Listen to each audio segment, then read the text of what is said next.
സേഠ് സാഹിബ് അത് പുറത്ത് പറഞ്ഞതുകൊണ്ട് ജനങ്ങൾ അത് അറിഞ്ഞു ആ യാഥാർത്ഥ്യം.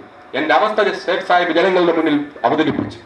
അങ്ങനെ 42 കിലോ തൂക്കത്തിൽ നിന്ന് പിന്നെ സർവശക്തന്റെ അനുഗ്രഹത്താൽ പിന്നീട് ഇപ്പൊ വലിയ കുഴപ്പമില്ല, ഒരു 55 കിലോ ആയിട്ടുണ്ട്. വീണ്ടും ഒരു 13 കിലോ. ഈ 13 കിലോയുടെ പൂർണ്ണമായ ക്രെഡിറ്റ് ഞാൻ വി എസ് അച്യുതാനന്ദനും അദ്ദേഹത്തിന്റെ മന്ത്രിസഭയ്ക്കും. ആ 13 കിലോ കൂടിയത് ആയുർവേദ ചികിത്സയ്ക്ക് ശേഷം. ആയുർവേദ ചികിത്സ കഴിഞ്ഞപ്പോൾ തന്നെ 5 കിലോ കൂടി. പിന്നെ അതിനുശേഷം എനിക്ക് പിന്നെ ഒരു വർഷം, ഞാൻ കഴിഞ്ഞ 6 റമദാൻ മാസങ്ങളിൽ തറാവീഹ് നമസ്കാരത്തിന് എനിക്ക് ഇരുന്നിട്ട് തിരിയാനും വയ്യ പിരിയാനും വയ്യ, ഒരുപാട് ഞാൻ ബുദ്ധിമുട്ടി. കഴിഞ്ഞ വർഷം വിശുദ്ധ റമദാനിലെ തറാവീഹ് നമസ്കാരങ്ങളെല്ലാം ഞാൻ സന്തോഷത്തോടെ ഇരുന്നു കൊണ്ടാണെങ്കിൽ നിർവഹിച്ചു. കാരണം എനിക്ക് കുനിയാൻ പറ്റും, നിവരാൻ പറ്റും. ചികിത്സ എന്നെ ജയിലിന് പുറത്തു കൊണ്ടുപോയില്ല, പറഞ്ഞ് അത് തമിഴ്നാട് ഗവൺമെന്റ് കൊടുത്ത വാക്കാണ്, അവരത് ലംഘിച്ചു. ജയലളിതയുടെ പീരീഡിൽ പേര് പറഞ്ഞുപോയി, ക്ഷമിക്കുക. ആ പീരീഡിൽ എനിക്കെതിരെ ഉണ്ടായിരുന്ന ബാൻ ഓർഡറിന്റെ പേരിൽ തന്നെ ആ ബാൻ ഓർഡർ പിൻവലിക്കാനുള്ള ആർജവം കരുണാനിധിക്കുമില്ല. അതിന്റെ പേരിൽ അദ്ദേഹം അത് ചെയ്തില്ല. എങ്കിലും എനിക്ക് ആത്മാർത്ഥമായ ചികിത്സ എനിക്ക് നൽകി. അക്കാര്യത്തിൽ ഒരു സംശയമില്ല. ജയിലിനുള്ളിൽ തന്നെ ഒരു ആയുർവേദ ആശുപത്രി സൃഷ്ടിച്ചു. എണ്ണത്തോണിയൊക്കെ ഉള്ളിൽ വന്നു. ധാരയ്ക്കുള്ള സൗകര്യങ്ങളെല്ലാം ചെയ്തു തന്നു. ശരിക്കും ആയുർവേദ ചികിത്സ എന്താണെന്ന് ഞാൻ അനുഭവിച്ചു. അത് കഴിഞ്ഞപ്പോൾ എന്റെ ശരീരത്തിന് ഊർജ്ജസ്വലത വന്നു. എന്റെ ശരീരത്തിന്റെ ദുർബലതകൾ കുറഞ്ഞു തുടങ്ങി. എനിക്ക് എഴുന്നേക്കാനും നടക്കാനും അല്പസ്വല്പമൊക്കെ കാലിന്റെ ബുദ്ധിമുട്ടുകൾ ഉണ്ടെങ്കിൽ കൂടിയും ലെറ്ററിൽ വരെങ്കിലും ഈ വെപ്പുകാല് വെച്ചുകൊണ്ട് നടന്നു പോകാനും ഒക്കെ പറ്റുന്ന അവസരം ഉണ്ടായി. നമസ്കരിക്കാൻ ഒരു അല്പം സ്വസ്ഥതയോടെ നമസ്കരിക്കാവുന്ന അവസരം ഉണ്ടായി. ഇതൊക്കെ എനിക്ക് കിട്ടി. ആ ആയുർവേദ ചികിത്സ എനിക്ക് കിട്ടിയെന്ന ചെറിയ കാര്യമല്ല. വി എസ് അച്യുതാനന്ദൻ ആ കാര്യത്തിൽ കാണിച്ചത് രാഷ്ട്രീയമായ ഒരു അടവായിരുന്നില്ല എന്ന് എനിക്ക് വളരെ നന്നായിട്ട് അറിയാം. അദ്ദേഹം ശരിക്കും ആത്മാർത്ഥമായി തന്നെയാണ് ചെയ്തത്. ഇവിടെ അതിന്റെ മറ്റു പല കാര്യങ്ങളും പരാമർശിക്കപ്പെട്ടുവെങ്കിലും ശ്രീ ഉമ്മൻചാണ്ടി, വയലാർ രവി, വി എം സുധീരൻ തുടങ്ങിയ ആളുകൾ സഹായകമായ നിലപാടുകൾ സ്വീകരിച്ചിട്ടുണ്ടെന്നുള്ളത് ഞാൻ നിഷേധിക്കുന്നില്ല. പക്ഷെ അതിനു മുമ്പ് ഒരു മുഖ്യമന്ത്രി ഇവിടെ ഉണ്ടായിരുന്നു. അദ്ദേഹത്തിന്റെ പേര് ഞാൻ പറയുന്നില്ല. അങ്ങനെ മുഖ്യമന്ത്രി, അദ്ദേഹം എന്റെ മടിയിൽ വെച്ച് വളർത്തിയ, എന്റെ വേദനകളും വിഷമങ്ങളും എന്റെ മാതാവിനെ പോലെ അറിഞ്ഞിട്ടുള്ള, ഞാൻ ജയിലിൽ പോയതിനു ശേഷം അതോടെ കംപ്ലീറ്റ് അപ്സെറ്റായി പിന്നീട് ഒരിക്കൽ പോലും പൂർവാവസ്ഥയിലേക്ക് മടങ്ങി വരാതിരുന്ന എന്റെ പ്രിയപ്പെട്ട എന്റെ വാപ്പായുടെ ഉമ്മ, ബഹുമാന്യയായ എന്റെ പിതൃമാതാവ് മരണപ്പെട്ടപ്പോൾ ഞാൻ ഒരുപാട് പ്രതീക്ഷിച്ചു. കോയമ്പത്തൂർ അന്ന് സ്പെഷ്യൽ കോടതി അന്ന് അവധിയായിരുന്നു. മാണിക്യം എന്ന് പറഞ്ഞ അല്ലേ അക്ബർ അലി, മാണിക്യം എന്ന് പറയുന്ന ഒരു ജഡ്ജിയുടെ ബെഞ്ചിൽ ഒരു അഡീഷണൽ സെഷൻസ് കോർട്ട് ജഡ്ജിയുടെ മുന്നിലാണ് ജാമ്യാപേക്ഷ വന്നത്. അദ്ദേഹം ചോദിച്ചു, ഏതാനും മണിക്കൂറുകളത്തെ കാര്യമല്ലേ ഉള്ളൂ, ഒന്ന് പോയിട്ട് വന്നോട്ടെ, ഒരുപാട് പേര് പരോളി പോകുന്നുണ്ടല്ലോ, അദ്ദേഹത്തിന് മാത്രം എന്തിനോ നിഷേധിക്കണമെന്ന് ആ ജഡ്ജി ചോദിച്ചു. അത് ചോദിച്ചപ്പോൾ അക്ബർ അലി പ്രതീക്ഷിച്ചു, കൂടെ എന്നൊരു വക്കീലിനോട് പറഞ്ഞു വിട്ടു പോകാൻ തയ്യാറായിക്കോളാൻ. പക്ഷെ കുറച്ച് കഴിഞ്ഞപ്പോൾ ഒരു ഫാക്സ് മെസ്സേജ് കൊണ്ട് കാണിച്ചു, മറുപടി വന്നാൽ കേരളത്തിന്റെ ക്രമസമാധാന അന്തരീക്ഷം നഷ്ടപ്പെടുമെന്നത്. ആ ഭാഗത്തേക്ക് ഞാൻ കൂടുതൽ കടക്കുന്നില്ല. പക്ഷേ ആ അവസ്ഥയിൽ നിന്നൊക്കെ വ്യത്യസ്തമായി ശ്രീ വി എസ് അച്യുതാനന്ദൻ തികച്ചും ആത്മാർത്ഥമായ സമീപനം ആ കാര്യത്തിൽ സ്വീകരിച്ചിട്ടുണ്ട്. അതെനിക്ക് യാതൊരു സംശയവുമില്ല. PDPയുടെ രാഷ്ട്രീയ നിലപാടിന് സാധുത ഉണ്ടാക്കാൻ വേണ്ടി പറയുന്ന ഒരു കാര്യമല്ല, ഒരു സത്യവിശ്വാസി കള്ളം പറഞ്ഞുകൂടാ എന്നുള്ളത് കൊണ്ട് പറയുന്ന ഒരു കാര്യമാണ്. ശ്രീ MA ബേബിയും ആ കൂട്ടത്തിൽ ഉണ്ടായിരുന്നു. വളരെ കൃത്യമായി അദ്ദേഹം കാര്യങ്ങൾ പഠിച്ചിട്ട് പോയി അവതരിപ്പിച്ചു. അത് അവതരിപ്പിച്ചതിന് ശേഷം വളരെ വ്യക്തമായി പറയുന്നു, ജയിലിന്റെ അന്തരീക്ഷം മൊത്തം മാറി. പിന്നെ ഞാൻ കക്കൂസിൽ പോയാലും മുന്നിൽ ആളില്ല. അതുവരെ എനിക്ക് കക്കൂസിന്റെ മുന്നിലുള്ള ഈ വാള നിർത്തി എന്നെ നോക്കാൻ വേണ്ടിയിട്ട് ഞാൻ എന്തൊക്കെ ചെയ്യുന്നു എന്നാണ് ഇവർ പ്രചരിപ്പിച്ചുകൊണ്ടിരുന്നത്. അവസാനം എന്തായാലും കുറെ കാലങ്ങൾ കഴിഞ്ഞു. ഈ പറഞ്ഞതുപോലെ സുപ്രീം കോടതിയിൽ നിന്ന് 1 പ്രാവശ്യമല്ല 2 പ്രാവശ്യമല്ല 3 പ്രാവശ്യം ശക്തമായി തിരിച്ചടിയുണ്ടായി. ഹൈക്കോടതിയിൽ നിന്നും തിരിച്ചടിയുണ്ടായി. ഇതെല്ലാം കഴിഞ്ഞതിന് ശേഷം ഒരു വി എസ് അച്യുതാനന്ദൻ അവർ ഉൾപ്പെടെയുള്ളവർ പോയി കണ്ടതിന്റെ ഒക്കെ പശ്ചാത്തലത്തില് ഗവൺമെന്റിന്റെ ഭാഗത്ത് നിന്നൊക്കെ ഒരു അനുകൂല സമീപനം സ്വീകരിക്കുമെന്ന് പ്രതീക്ഷിച്ചുകൊണ്ട് വീണ്ടും ഹൈക്കോടതിക്ക് മുന്നിൽ ഒരു പെറ്റീഷൻ ഫയൽ ചെയ്ത ബെയിൽ പെറ്റീഷൻ. അതും വന്നത് ആദരണീയനായ, സംപൂജ്യനായ, സർവാദരണീയനായ, സമാദരണീയനായ ജഡ്ജി തനികാചലത്തിന്റെ മുന്നിൽ തന്നെയാണ്. അദ്ദേഹത്തിന്റെ മുന്നിൽ അത് എത്തിയതോടുകൂടി തന്നെ ഞാൻ ക്ലോസ് ചെയ്തു ഫയല്. എനിക്കറിയാം പിന്നെ എന്ത് സംഭവിക്കും എന്നുള്ളത്.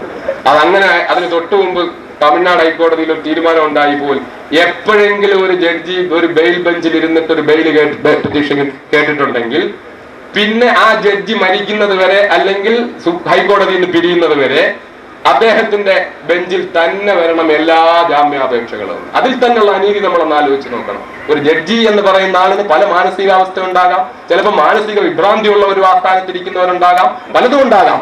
അങ്ങനെയൊക്കെ ഇരിക്കുമ്പോൾ ഒരാളുടെ മുമ്പിൽ ഒരു പെറ്റീഷൻ വന്നിട്ട് അയാൾ എന്തെങ്കിലുമൊക്കെ തീരുമാനങ്ങൾ, പ്രതികാര നടപടികളൊക്കെ സ്വീകരിച്ചു കഴിഞ്ഞാൽ എന്നും അയാളുടെ മുന്നിലേ ഈ പെറ്റീഷൻ വരാൻ പാടുള്ളൂ എന്ന് പറഞ്ഞാൽ അതൊക്കെ എന്തൊരു ന്യായമാ അതിലുള്ളത്, എന്തൊരു നീതിയാ അതിലുള്ളത്? ഇതൊക്കെ കഴിഞ്ഞു. അദ്ദേഹം അതിലും ജഡ്ജിമെന്റ് എഴുതി. നമ്മൾ ബെയിൽ എന്നുള്ള സ്വപ്നം അവിടെ അവസാനിച്ചു. പിന്നെ ഒരു കാര്യം, ഇതൊന്നും വരുമ്പോഴും ഞാൻ ദൈവവിശ്വാസിയാണ്, ഉറച്ച ദൈവവിശ്വാസിയാണ്, ശക്തനായ വിശ്വാസി എന്നല്ലേ ഞാൻ പറയുന്നു. ഈ ഒരു സമയത്തും ഞാൻ ഇറങ്ങാൻ പറ്റുമെന്ന് പറഞ്ഞ് പെട്ടി തയ്യാറാക്കിയിരുന്നിട്ടില്ല. വരുന്നത് പോലെ വരട്ടെ, സ്പോർട്സ്മാൻ സ്പിരിറ്റിൽ എടുത്തു ഞാൻ. വരുന്നത് പോലെ വരട്ടെ, കിട്ടിയാൽ അൽഹംദുലില്ലാഹ്, കിട്ടിയില്ലെങ്കിൽ അത് സർവശക്തന്റെ തീരുമാനമാണ്, സ്വീകരിക്കുക, അത്ര തന്നെ. അങ്ങനെ പോയി. അവസാനം എല്ലാം കഴിഞ്ഞു. ഈ 30 പേർ എനിക്കെതിരെ സാക്ഷി പറഞ്ഞിട്ടുണ്ടെന്ന് പറഞ്ഞ അതേ പെറ്റീഷൻ, അതേ കൗണ്ടർ അഫിഡവിറ്റ് സുപ്രീം കോടതിയിൽ സമർപ്പിച്ച തമിഴ്നാട് സ്പെഷ്യൽ ഇൻവെസ്റ്റിഗേഷൻ ടീമിന്റെ ADSP, ഈ കേസിന്റെ കോയമ്പത്തൂർ സ്ഫോടന കേസിന്റെ chief investigation officer mister Rajasekharan, ആ രാജശേഖരൻ എന്ന് പറയുന്ന മനുഷ്യൻ, അയാളെ കയറ്റി നിർത്തിക്കൊണ്ട് അക്ബർ അലിയുടെ ഉൾപ്പെടെയുള്ള വക്കീൽമാരുടെ സാന്നിധ്യത്തിൽ അവിടെ നിന്നുകൊണ്ട് മിസ്റ്റർ വിരുദാചല റെഡ്ഡിയാർ, തമിഴ്നാട്ടിൽ നിന്ന് ജീവിച്ചിരിക്കുന്ന 90 വയസ്സോളമായി, എന്നിട്ടും ആ പാവം മനുഷ്യൻ ഇന്നലെയും എനിക്കെതിരെ ഉള്ള കേസിൽ വിധി പറയുന്നത് കേൾക്കാൻ വേണ്ടി ഇന്നലെ അദ്ദേഹം വന്നു. നടക്കാൻ വയ്യ, കാലെല്ലാം നീര് കൊണ്ട് വേച്ച് അങ്ങനെയൊക്കെ ഉള്ളവരും വക്കീലന്മാരുടെ കൂട്ടത്തിലുണ്ട്. ധാർമ്മിക ബോധം നന്നായിട്ടുള്ളവരും വക്കീലന്മാരുടെ കൂട്ടത്തിലുണ്ട്. എന്ന് പറഞ്ഞാൽ അക്ബർ അലിക്ക് അതില്ലെന്ന് പറയാമെന്നൊന്നും തോന്നരുത്. അക്ബർ അലി ഈ കേസിൽ ഞാൻ പോയത് മുതൽ ഇറങ്ങുന്നത് വരെ എന്റെ കൂടെ നിന്ന ആളാണ് ശക്തനായിട്ട്. അദ്ദേഹത്തിന്റെ എല്ലാ സമയവും സാഹചര്യങ്ങളും ഒക്കെ വിനിയോഗിച്ച ആളാണ്. മറ്റൊരുപാട് പേര്, കേരളത്തിലെ ഒരുപാട് വക്കീലന്മാര്, പുറത്തുള്ള വക്കീലന്മാര്, തമിഴ്നാട്ടിലെ വക്കീലന്മാരൊക്കെ സഹായകമായ ശക്തമായ നിലപാടുകൾ സ്വീകരിച്ചിട്ടുണ്ട്. അവരോടൊക്കെ നന്ദി രേഖപ്പെടുത്താൻ ഈ അവസരം ഞാൻ ഉപയോഗിക്കുകയാണ്. അങ്ങനെ കോടതിയുടെ മുമ്പിലെ ഉത്തരാവധി എന്ന ജഡ്ജിയുടെ മുമ്പിൽ എഴുന്നേറ്റ് നിന്നുകൊണ്ട് ഈ ചീഫ് ഇൻവെസ്റ്റിഗേഷൻ ഓഫീസറോട് മിസ്റ്റർ ബിരുദാചല റെഡ്ഡിയാർ ചോദിച്ചു, ഈ കേസിലെ മലയാളികളായ ഏതെങ്കിലും പ്രതികളുമായി അബ്ദുൽ നാസർ മഅദനി എന്ന A14 ബന്ധപ്പെടുത്തുന്ന എന്തെങ്കിലും തെളിവുകൾ നിങ്ങൾക്ക് കിട്ടിയിട്ടുണ്ടോ? സുപ്രീം കോടതിയിൽ എഴുതി കൊടുത്താൽ മതിയല്ലോ, ഇവിടെ പറഞ്ഞു കഴിഞ്ഞാൽ അപ്പൊ തെളിവ് കാണിക്കണമല്ലോ. ഇല്ല. തമിഴ്നാട്ടുകാരായ മുഴുവൻ A1 മുതൽ A166 വരെയുള്ള പ്രതികളിൽ ഏതെങ്കിലും പ്രതികളുമായി ബന്ധപ്പെടുത്തുന്ന എന്തെങ്കിലും തെളിവ് നിങ്ങൾക്ക് കിട്ടിയിട്ടുണ്ടോ? മഅദനിയെ ബന്ധപ്പെടുത്തുന്ന തെളിവ് ഇല്ല. പ്രതികളുമായി ബന്ധപ്പെടുത്തുന്ന ഒരു തെളിവും കിട്ടിയിട്ടില്ല. ശരി, ഈ കേസുമായി ബന്ധപ്പെടുത്തുന്ന മറ്റെന്തെങ്കിലും എവിഡൻസുകൾ നിങ്ങൾക്ക് കോടതിയിൽ ഹാജരാക്കാൻ കഴിഞ്ഞിട്ടുണ്ടോ? ഇല്ല.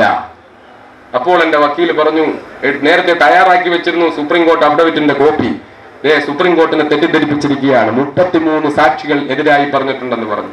എല്ലാ ശ്രമവും നടത്തി.